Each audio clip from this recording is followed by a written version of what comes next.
Bonjour, je m'appelle David, je suis le fondateur du site guidebangkok.fr. Alors pourquoi guidebangkok.fr?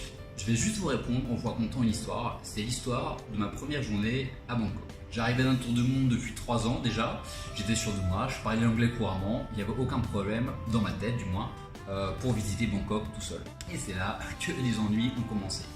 Le premier taxi pour m'emmener à mon hôtel me demande 1500 bahts. Je ne savais pas vraiment à quoi ça correspondait, je me suis dit je vais en demander un deuxième. Le deuxième taxi me demande 1000 bahts. 1000 bahts, pourquoi pas, c'est que 25 € au taux de change, c'est pas si cher que ça. Je me suis dit quand même, il paraît qu'il y a beaucoup d'arnaques à l'aéroport, j'en prends un troisième. Le troisième me demande 800 bahts, j'ai dit bon finalement il a l'air plus honnête que les autres, j'ai pas pu avoir un meilleur prix que ça. Le vrai prix pour aller de l'aéroport à mon hôtel était en fait de 80 bahts, 2 € et non pas 20 €. Je me suis vite aperçu que parler anglais en Thaïlande, c'était pas forcément très efficace étant donné que les Thaïlandais parlent très peu anglais. J'ai donc décidé de prendre un guide francophone. J'ai donc cherché un guide sur internet et je vous passe un extrait de sa réponse, sachant que c'était le meilleur français que j'ai eu. Je me suis dit c'est pas grave, il parle un minimum français, il me demande 50 €, 2000 bahts. Alors évidemment, tous les guides ne sont pas malhonnêtes, il y en a plein d'honnêtes, mais il y a aussi plein de guides malhonnêtes. Et moi je suis tombé sur un guide qui était vraiment borderline. C'est-à-dire que moins vous payez cher, plus les Thaïs vont se rémunérer autrement.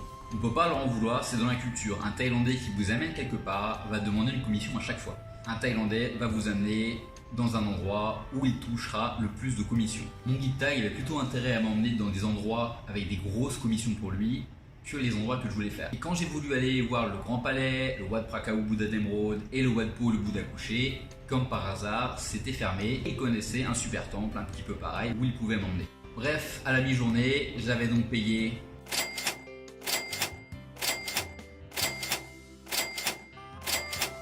je n'avais toujours pas vu le Grand Palais, ni le Bouddha couché, ni les canaux. Ensuite, j'ai quand même réussi à échapper à me faire un costume sur mesure, à aller au Vietnam par une agence laotienne un petit peu bizarre et à aller au massage entre guillemets. J'ai donc commencé à chercher d'autres guides sur internet, des guides français de préférence, mais c'était que des tours opérateurs de 9h à 10h30 le Grand Palais, de 10h à 11h30 le Wat Po, de midi à 1h le restaurant que je t'ai choisi.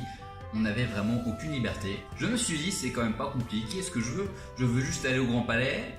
Si c'est bien il reste 1h30. Si c'est pas bien pouvoir le faire en une demi-heure et après aller autre part.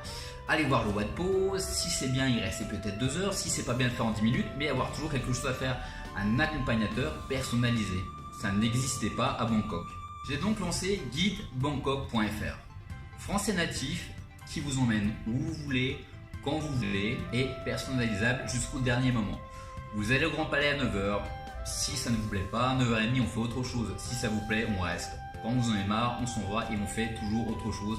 C'est modifiable et personnalisable en temps réel. Et je ne prends que vous, je ne prends pas de groupe. Je négocierai tous vos achats, vos transports, vos souvenirs et je vous ramène à l'hôtel.